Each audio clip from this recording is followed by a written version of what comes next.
Praise the lord. ఆదికాండము 32వ అధ్యాయము. యాకోబు తన త్రోవను వెళ్ళుచుండగా దేవదూతలు అతన్ని ఎదుర్కొనిరి. యాకోబు వారిని చూసి, ఇది దేవుని సేన అని చెప్పి ఆ చోటికి మహానయీము అను పేరు పెట్టెను. యాకోబు ఏదేము దేశమున అనగా శెయీరు దేశముననున్న తన సహోదరుడైన ఏశావునొద్దకు దూతలను తనకు ముందుగా పంపి, మీరు నా ప్రభు అయిన ఏశావుతో ఇంతవరకు నేను లాబానునొద్ద నివసించి ఉంటిని. నాకు పశువులు, గాడిదలు, మందలు, దాసదాసి జనములు కలరు. నీ కటాక్షము నా యందు కలుగునట్లుగా నా ప్రభువునకిది తెలియజేయ నంపితినని నీ సేవకుడైన యాకోబు అనినని చెప్పుడని వారికి ఆజ్ఞాపించెను. ఆ దూతలు యాకోబునొద్దకు తిరిగి వచ్చి, మేము నీ సహోదరుడైన ఏశావునొద్దకు వెళ్ళితిమి.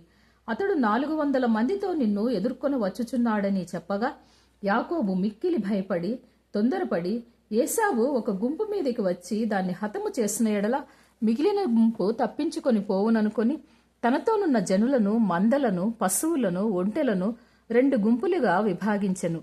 అప్పుడు యాకోబు, నా తండ్రి అయిన అబ్రహాము దేవా, నా తండ్రి అయిన ఇస్సాకు దేవా, నీ దేశమునకు నీ బంధువుల యొద్దకు తిరిగి వెళ్ళుము. నీకు మేలు చేసేదనని నాతో చెప్పిన యెహోవా, నీవు నీ సేవకునికి చేసిన సమస్తమైన ఉపకారములకు సమస్త సత్యమునకును అపాత్రుడను. ఎట్లనగా నా చేతి కర్రతో మాత్రమే ఈ యోర్ధాను దాటి తిని, ఇప్పుడు నేను 2 గుంపులైతిని. నా సహోదరుడైన ఏశావు చేతి నుండి దయచేసి నన్ను తప్పించుము. అతడు వచ్చి పిల్లలతో తల్లిని నన్ను చంపునేమో అని అతనికి భయపడుచున్నాను. నేను నీకు తోడై నిశ్చయముగా మేలు చేయుచు విస్తారమగుట వలన లెక్కింపలేని సముద్రపు ఇసుక వలె నీ సంతానమును విస్తరింపజేయదనని సెలవిచ్చితివే అనెను. అతడు అక్కడ ఆ రాత్రి గడిపి తాను సంపాదించిన దానిలో తన అన్న అయిన ఏశావు కొరకు ఒక కానుకను అనగా 200 మేకలను, 20 మేకపోతులను, 200 గొర్రెలను, 20 పొట్టేళ్లను, 30 పాడి ఒంటెలను, వాటి పిల్లలను, 40 ఆవులను, 10 ఆబోతులను, 20 ఆడగాడిదలను, 10 గాడిద పిల్లలను తీసుకొని మందను వేరువేరుగా తన దాసుల చేతికి అప్పగించి, మీరు మందకు నడుమ ఎడముంచి నాకంటే ముందుగా సాగిపోండని తన దాసులతో చెప్పెను. మరియు వారిలో మొదటి వానితో, నా సహోదరుడైన ఏశావు నిన్ను ఎదుర్కొని, నీవెవరి వాడవు, ఎక్కడికి వెళ్ళుచున్నావు, నీ ముందరనున్నది ఎవరినని నిన్ను అడిగిన ఎడల నీవు, అవి నీ సేవకుడైన యాకోబువి, ఇది నా ప్రభువైన ఏశావు కొరకు పంపబడిన కానుక, అదిగో అతడు మా వెనుక వచ్చుచున్నాడని చెప్పుమని ఆజ్ఞాపించెను.